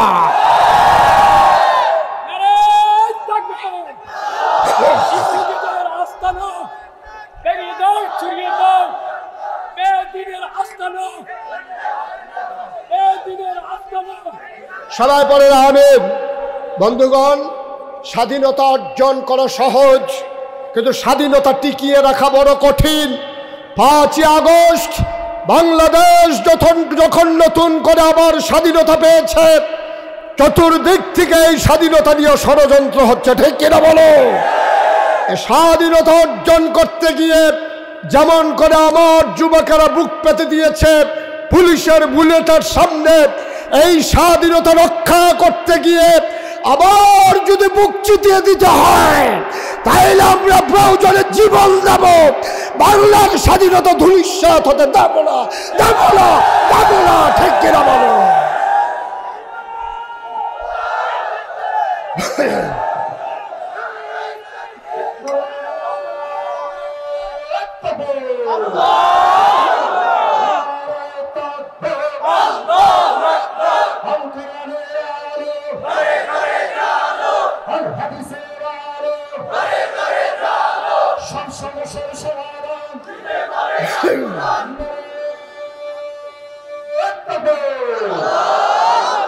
সবাই পড়েন আমিন। যারা উঠে পড়েছেন বসে পড়ুন, এখন আমরা শেষ করে দেব। 33 বছর মুশতাক ফৈজি ওয়াজ করে। ওয়াজের জীবনে আমার একটা অভিজ্ঞতা হয়েছে, মাহফিলে কদম দিলে মাহফিলের ওজন বুঝি। আজকে এই লক্ষ্মীপুরে দিঘলি ইউনিয়নে মাহফিলে কদম দিয়া মন সাক্ষী দিয়েছে তোমাদের মাহফিল আল্লাহ কবুল করে নিয়েছে। এই কবুল হওয়া মাহফিলটাতে আমরা একটা লুকও দোয়া না করে যাব না ইনশাআল্লাহ। সবাই রাজি আছেন ইনশাআল্লাহ? যারা ওই যে হাঁটতেছে বসাই দেন। এত বড় মাহফিল আপনি পাবেন, এত বড় মাহফিল আপনি আব্বা আম্মার জন্য একটু দোয়া করতে মন চায় না? আপনি ইচ্ছে করলে এত বড় একটা মাহফিল সাজাইতে পারবেন? আবার 1 বছর পরে বাঁচলে যদি মাহফিল হয়, নাইলে তো শেষ, আপনি মরে যাবেন, মাহফিলের জায়গায় মাহফিল থাকবে। সবাই মিলে মায়ের জন্য, বাবার জন্যে আমরা সবাই মিলে দোয়া করতে চাই। আমি এতক্ষণ জোর করি নাই কাউকে বসার জন্যে। এখন যেহেতু আখেরি মোনাজাত হয়ে যাবে, আমরা সবাই একটু বসে পড়বো ইনশাআল্লাহ। সবাই মিলে তওবা করব। সবাই নামাজের মতো করে বসেন, যারা মাঠে বসে আছেন সবাই নামাজের মতো করে বসেন। আমরা সবাই মিলে তওবা করি, আল্লাহ যেন কবুল করেন। সবাই আমার সাথে পড়েন, আউযু বিল্লাহি মিনাশ শাইতানির রাজিম, বিসমিল্লাহির রহমানির রহিম। আজকে আল্লাহর খাস মেহরবানি, এই দিঘলি তানভীরুল কোরআন হিফজ মাদ্রাসা, ওনারা এই মাহফিলের ক্ষেত্রে, আয় ছেলেরা আয়, কি হলো ভাই? এখন একটু দোয়া হবে। আপনার আব্বার জন্য আপনি দোয়া করবেন, আপনার আম্মার জন্য আপনি দোয়া করবেন। আপনি আব্বা, আপনার আব্বা আপনার জন্ম দিতে গিয়ে কি কষ্ট পাইছে আপনি জানেন কিছু? এই মায়ের কবরে ফেলে আপনি চলে যেতে চান? সাদা কাগজে লিখে রাখেন, যারা আজকে মা বাবা কবরে ফেলাইয়া দোয়ার আগে উঠতেছেন, আপনি যখন কবরে শুইবেন আপনার ছেলে দোয়া করবে দূরের কথা, মাহফিলের কাছেও আসবে না, ঠিক কিনা কম? আপনি তো শিখাইতেছেন দোয়ার আগে কেমনে চলে যাওয়া লাগে, এটা তো আপনি শিখাইতেছেন। সব দোয়া এক দোয়া মনে করেন না, সব মাহফিল এক মাহফিল মনে করেন। ধৈর্য ধরে বসেন। আজকে আপনাদের এলাকার দ্বীনী প্রতিষ্ঠান তানভীরুল কোরআন হিফজ মাদ্রাসা, তারা অনেক সহযোগিতা করেছে। এই এলাকার যুব সমাজ, ইসলামী সমাজ কল্যাণ পরিষদ বিশেষ ভূমিকা রেখেছে আমার যুবকেরা। ইনশাআল্লাহ ভবিষ্যতে এই মাহফিলটা টিকে থাকবে, আমরা সবাই মিলে দোয়া করি, সবাই কোনা আমিন। বন্ধুগণ, আমার সম্পর্কে আপনাদের মোটেও ধারণা নাই, যেহেতু আমি আর কখনো আপনাদের কাছে আসিনি। আপনারা দেখেছেন আমার নামের পাশে 2টা শব্দ আছে, মুশতাক ফয়েজি পীর সাহেব, আছে না 2টা শব্দ? এই ব্যাপারে আজকে কথা বলি নাই ওয়াজে, আবার আসলে বলবো। আমি কখনো পীর সাহেব হতে চাই না। আমার দাদা ছিলেন ফুরফুরার সিলসিলার একজন বড় আল্লাহর ওলি, বিরাট বড় একজন পীর সাহেব। উনি এন্তেকালের আগেই আমার আব্বা এন্তেকাল করেছেন। এজন্য আমার আব্বা যখন এন্তেকাল করলেন, দাদা মনে করেছিলেন দাদার পরে হয়তো আব্বা দরবার চালাবেন। দাদা আমাকে এসে বললেন যে তোমার আব্বা তো এন্তেকাল হয়েছে, আমি নিয়ত করেছি তুমিই দরবারের দায়িত্বশীল হবা। তখন আমার 3 জন চাচা আছেন, আমার বড় ভাই আছেন। আমি বললাম ওনারা থাকতে আমি কেন? উনি আমাকে জড়াইয়া ধরলেন, চোখের পানি ছেড়ে দিয়ে বললেন, আমি বুঝি কারে দায়িত্ব দেওয়া লাগবে, আমি বুঝে নিয়েছি এটা হয়তো আল্লাহর ফয়সালা, আমি আর বাধা দেই নাই। কিন্তু আমি বলেছিলাম যে আমাকে যদি পীর সাহেব বানাতে হয় তাইলে আমারে কিছু জমিন দেওয়া লাগবে। আমার দাদা তো ধনী মানুষ ছিলেন না, উনি মাত্র 9 শতক, কয় শতক? মাত্র 9 শতক জমিন দরবারের নামে দিয়েছেন।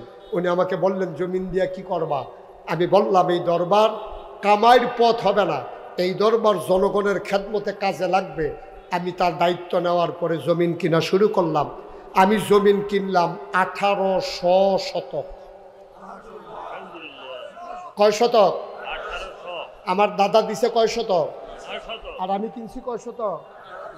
18 শতক। 18 শতক উনি বুঝছে। হ্যাঁ, আরে মিয়া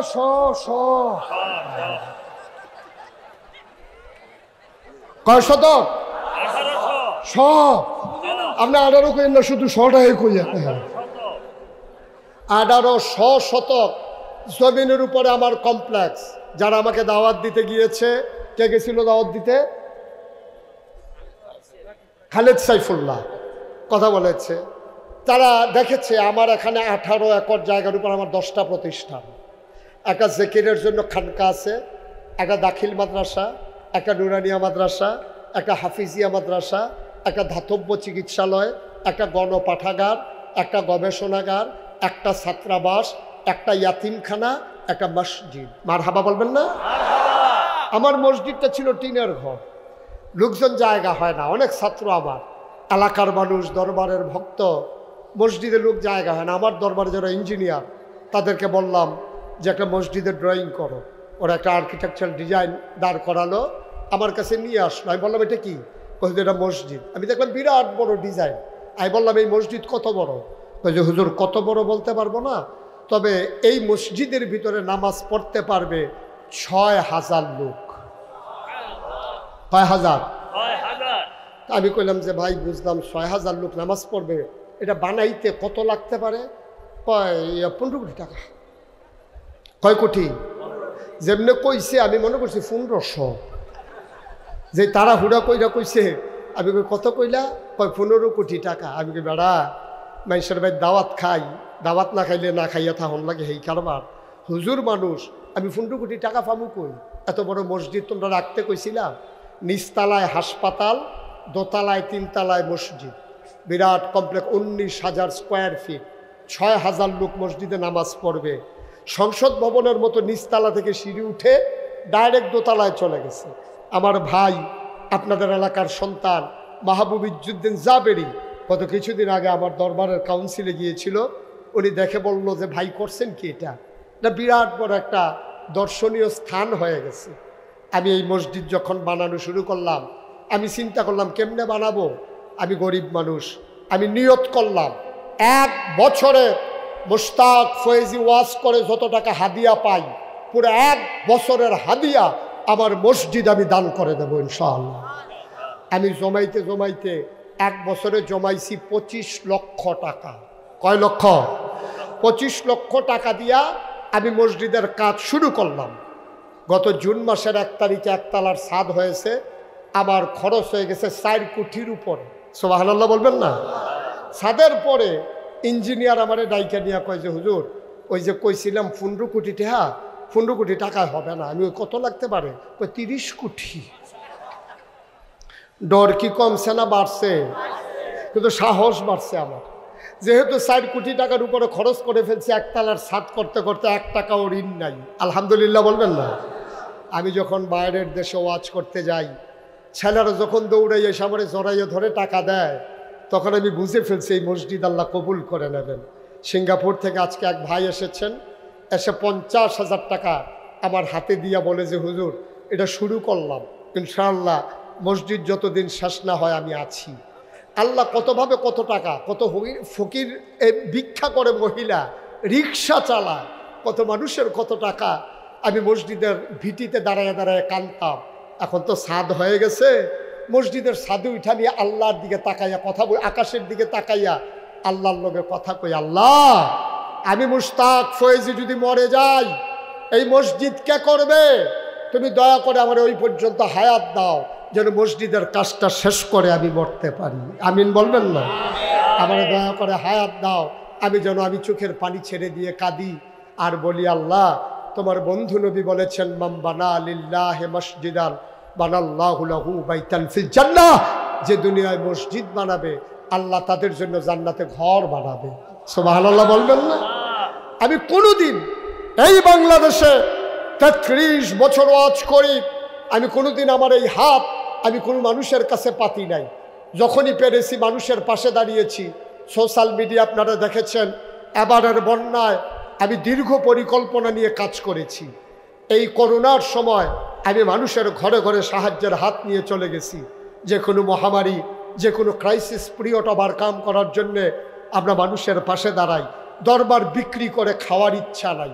5ই আগস্টের পরে হিন্দু মন্দিরগুলোতে যখন আক্রান্ত হচ্ছিল, হিন্দু দোকানগুলো যখন লুট হচ্ছিল, থানাগুলো যখন আক্রান্ত হচ্ছিল, আমি মুশতাক ফয়েজি ঘুরে ঘুরে সবগুলো কুমিল্লা শহরের মন্দিরে পাহারা বসিয়েছি। কোনো একটা মন্দিরে কোনো দুষ্কৃতিকারীকে আক্রমণ করতে দেই নাই। আমরা ডিসি সাহেবের সাথে কথা বলেছি, এসপি সাহেবের সাথে কথা বলেছি, আমাদের থানাগুলোকে আমরা এনশিওর করেছি যেন কোনো দুষ্কৃতিকারী যেন আক্রমণ করতে না পারে। আমরা চেষ্টা করেছি এ জাতির বিনির্মাণে ভূমিকা রাখার জন্যে। আজকে আমার এই স্বপ্নের মসজিদ, আপনারা লক্ষ্মীপুরের মানুষ, লক্ষ্মী মানুষ না, লক্ষ্মীপুরের লক্ষ্মী মানুষ, আমার কলিজার টুকরা সোনার মানুষেরা, আমার এই মসজিদের জন্য আমি দোয়া চাই। আপনারা খাস করে দোয়া করবেন। কেউ যদি মনে করেন যে হুজুর আপনি 25 লক্ষ টাকা দিয়ে যদি শুরু করতে পারেন, আমরা তো অন্তত 25 টাকা দিয়ে হলেও কি শরীক হতে পারি না? মোস্ট ওয়েলকাম, আহলান সাহালান মারহাবা। কেউ যদি মনে করেন যে আপনি এই মসজিদে অংশীভূত হতে চান, আপনিও হতে চান গর্বিত সৈনিক, আপনার জন্য দরজা খোলা। কারণ আল্লাহ রসুল বলেছেন, মাম বানা লিল্লাহি মসজিদান বানাল্লাহু লাহু বাইতান ফিল জান্নাহ, যে দুনিয়ায় মসজিদ বানাবে আল্লাহ জান্নাতে তার জন্য ঘর বানাবে। আমরা দোয়া তওবা করব। এই ফাঁকে এখানে যারা আছেন, আমার একটা বিনীত অনুরোধ, 2টা টাকা হইলেও আপনি আমার মসজিদে দিয়া শরীক হবেন। 2টা টাকা দেবেন, আপনি মরবেন না, গোল্লা ঢেলে দেবে, নিয়ে কুলাইতে পারবেন না ইনশাআল্লাহ। আমার যারা ভলান্টিয়ার তারা আপনাদের কাছে আসবে। যারা এখানে আছেন, কেউ যদি মনে করেন যে হুজুর আমি 1000 টাকা দিতে চাই, আমি 500 টাকা দিতে চাই, আমি মসজিদে শরীক হতে চাই, আমিও হতে চাই গর্বিত সদস্য, আমরা প্রাণ ভরে দোয়া করব। একটা লোক উঠবেন না, সবাই জায়গায় বসে থাকবেন, আমরা তওবা করব। আর এই ফাঁকে যারা শরীক হতে চান, আমার ভাইয়েরা, ওই যে ভাই দাঁড়িয়েছেন, আরও যারা স্বেচ্ছাসেবকেরা আছো, ইউটিউবার যারা আছো, তোমরা ভিতরে যাও। সবাই মিলে দাঁড়িয়ে যারা আছেন, বসে যারা আছেন, 10টা টাকা, 5টা টাকা, 50, 100 টাকা, আপনি গরিব হবেন না। এই মাশাআল্লাহ, আমার এক ভাই, জি জি, ওমান প্রবাসী, উনি নগদ 500 টাকা দিয়েছে। কে দিয়েছে 5000? ইঞ্জিনিয়ার সুলাইমান ভাই, উনি 5000 টাকা দিয়েছেন আমার মসজিদের জন্য। আল্লাহ তুমি কবুল করো। জি, আল্লাহ যেন কবুল করেন। আমরা সবাই প্রাণ, একজন লোকও খালি যাইয়েন না, 2টা টাকা দিয়েন। আমি বলছি আপনি 2 টাকা দেন, আল্লাহ ঢাইলা দেবে, নিয়ে কুলাইতে পারবেন না ইনশাআল্লাহ। 1000 টাকা দেন, 500 টাকা দেন, আমাকে তো দেবেন না, আল্লাহর ঘর মসজিদে দেবেন। ভাই, এই যে ভাই, না এটা করে যাবে না, দোয়া করে যান, দোয়া করে যান, বসেন সবাই, টাকাগুলা দেন আর আমার সাথে তওবা করেন। সবাই পড়েন আউযু বিল্লাহি মিনাশ শাইতানির রাজিম। বলেন আউযু বিল্লাহি মিনাশ শাইতানির রাজিম। বিসমিল্লাহির রহমানির রহিম। আস্তাগফিরুল্লাহ রব্বি মিন কুল্লি যামবি ওয়া আতুবু ইলাইহি লা হাওলা ওয়ালা কুওয়াতা ইল্লা বিল্লাহিল আলিয়্যিল আযীম। হে আল্লাহ, হে আল্লাহ, হে আল্লাহ, ইচ্ছায় অনিচ্ছায়, প্রকাশ্যে গোপনে, শয়তানের কুমন্ত্রণায় পড়ে, নফসের তাড়নায় পড়ে, যে এটা কি করলেন আপনারা, দোয়া করে যাবেন না? আস্তাগফিরুল্লাহ। ছেলেরা বসো। লা হাওলা ওয়ালা কুওয়াতা ইল্লা বিল্লাহিল আলিয়্যিল আযীম। হে আল্লাহ, ইচ্ছায় অনিচ্ছায়, প্রকাশ্যে গোপনে, শয়তানের কুমন্ত্রণায় পড়ে, নফসের তাড়নায় পড়ে, জীবনে যত গুনাহ করেছি, কবিরা সগীরা, শিরক, বিদআত, সমস্ত গুনাহ থেকে খালেস অন্তরে তওবা করতেছি। হে আল্লাহ, গুনাহ মাফ করে দাও, তওবা কবুল করে নাও। আশহাদু আল্লা ইলাহা ইল্লাল্লাহু ওয়াহদাহু লা শারীকা লাহু وأشهد أن سيدنا حبيبنا مولانا محمدا عبده ورسوله صلى الله عليه وسلم آمين آمين اللهم آمين যারা দাঁড়িয়ে আছেন সবাই বসে পড়েন দোয়ার আদব হচ্ছে বসে বসে করা একটা মিনিটের জন্য বসেন আমি অনুরোধ করছি 1 মিনিটের জন্য বসেন দোয়াতে শরীক হন কপাল খুলে যাবে ভাইয়া একটু বসেন আল্লাহুম্মা আমিন আল্লাহুম্মা আমিন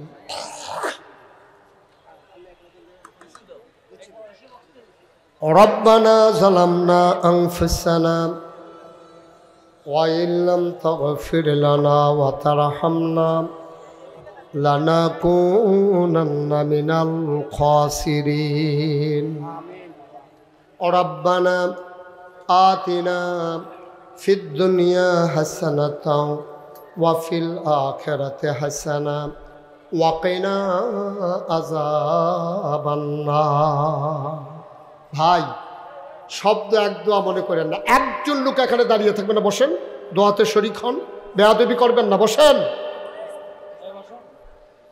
আয় আল্লাহ তাআলা তোমার কুদরতি পায়ে ধরে ভিক্ষা চাই আমাদের জীবনের গুনাহগুলো তুমি মাফ করে দাও এই জীবনে আমরা আর গুনাহ করব না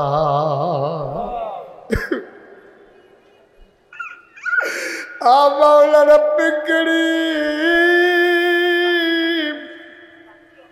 তুমি একটু দিঘুলি এই ময়দানে তাকায়া দেখো কেমন করে মানুষগুলো হাত বাড়িয়ে কান্দে তোমার কি মায়া লাগে না বলেন আল্লাহ আল্লাহ আল্লাহ তোমার কি মায়া লাগে না তোমার কি দয়া লাগে না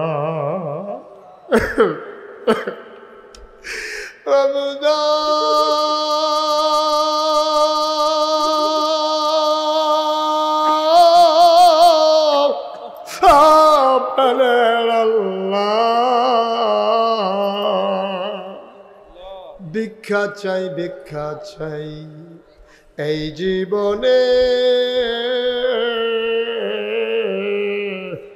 আমরা আর গুনাহ করব না বলেন আল্লাহ আল্লাহ আল্লাহ হাতের গুনাহ মাফ চাই পায়ের গুনাহ মাফ চাই চোখের গুনাহ মাফ চাই মুখের গুনাহ মাফ চাই সমস্ত অঙ্গ প্রত্যঙ্গের গুনাহ মাফ চাই এই জীবনে আমরা আর গুনাহ করব না আয় আল্লাহ তাআলা আমি জানি না কার আব্বা নাই আমি জানি না কার আম্মা নাই আমার আব্বা নাই আমি বুঝি বাপ না থাকলে কেমন লাগে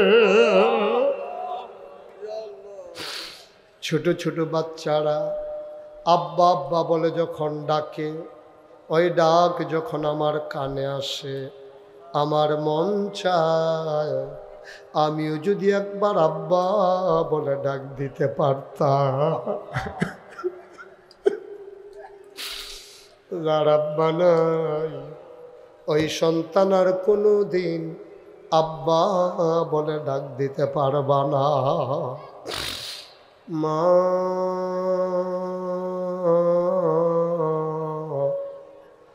মা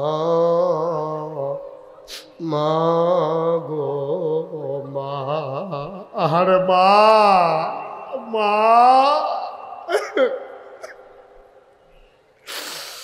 ওই মা যারা কবরে শোয়াইছো তোমার মা কবরে শুইয়া শুইয়া তোমারে ডাকে রে, তোমার ওই কান্নাই তুমি মায়ের ডাক শুনো না। তোমার মা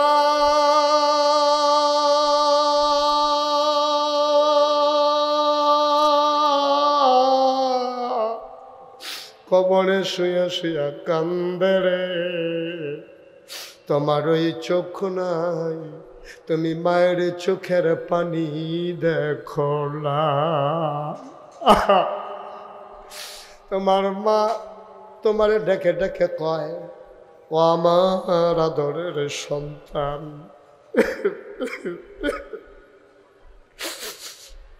কত মায়ের সন্তান মাহফিলে এলো, মায়ের কথা মনে করে 2 ফোঁটা চোখের পানি ছেড়ে দিল।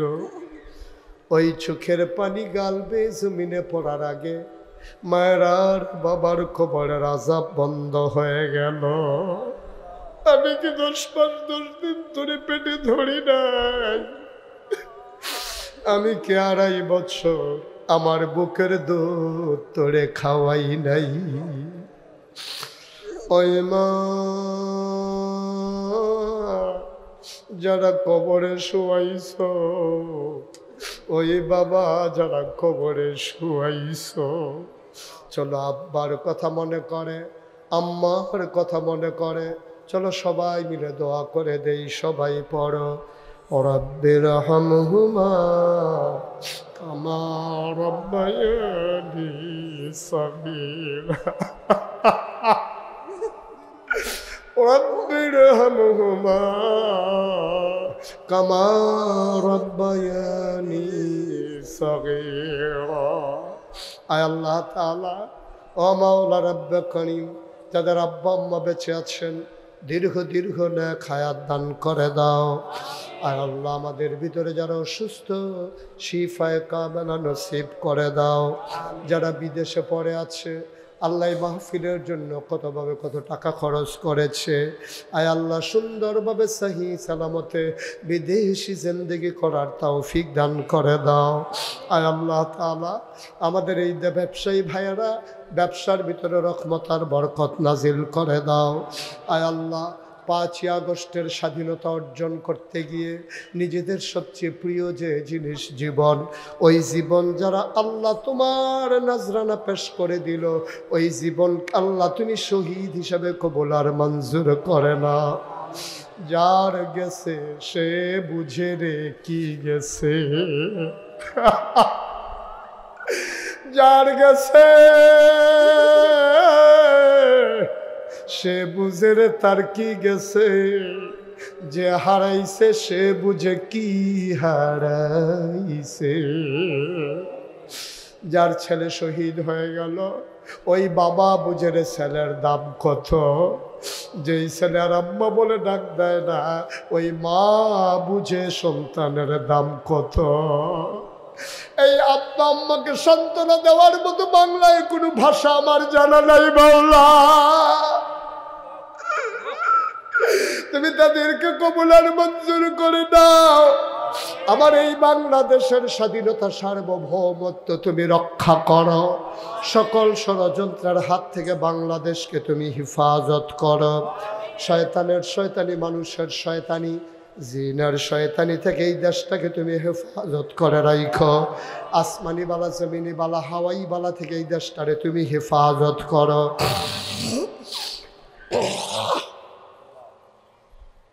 আয় আল্লাহ তাআলা, হাজার হাজার মানুষ নিয়ে হাত বাড়াইলাম, তুমি মাওলা সবাইকে কবুল আর মঞ্জুর করে নাও।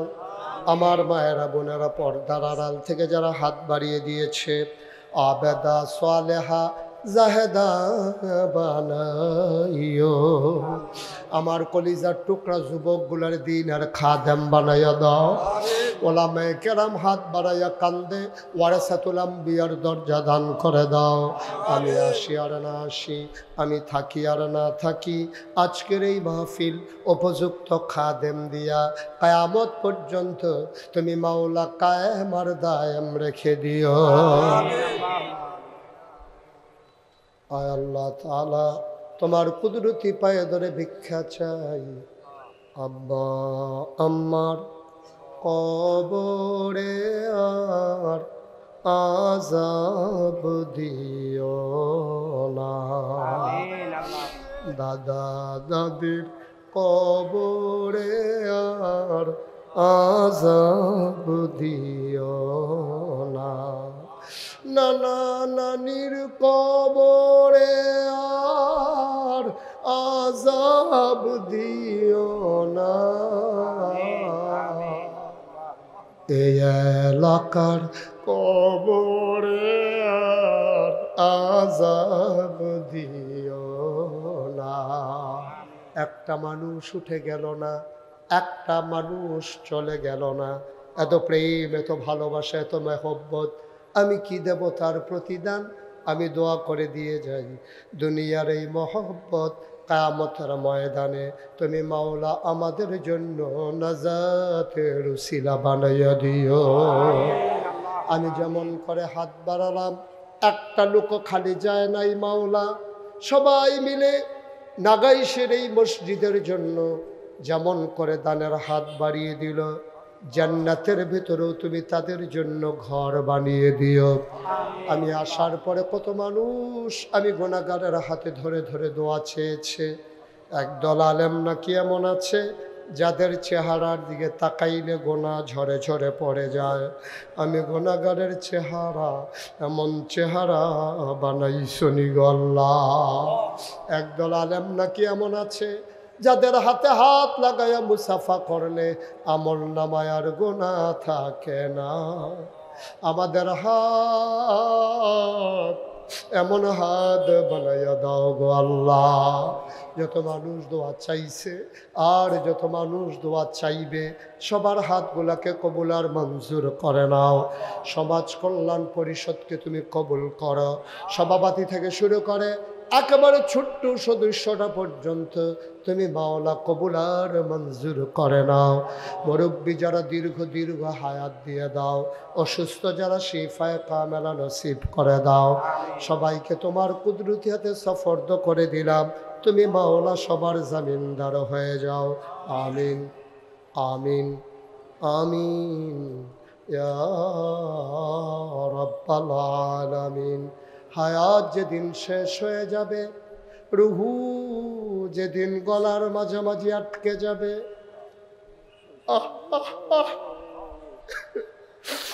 ওই কঠিন মুসিবতের সময় তুমি রাজি থেকে তোমার হাবিবকে রাজি রেখে আমাদের কণ্ঠে ওই মধুর কলেমা তুমি জারি করে দিও, লা ইলাহা ইল্লাল্লাহু মুহাম্মাদুর রাসূলুল্লাহ সাল্লাল্লাহু আলাইহি ওয়াসাল্লাম। আসসালামু আলাইকুম ওয়া রাহমাতুল্লাহি ওয়া বারাকাতুহু।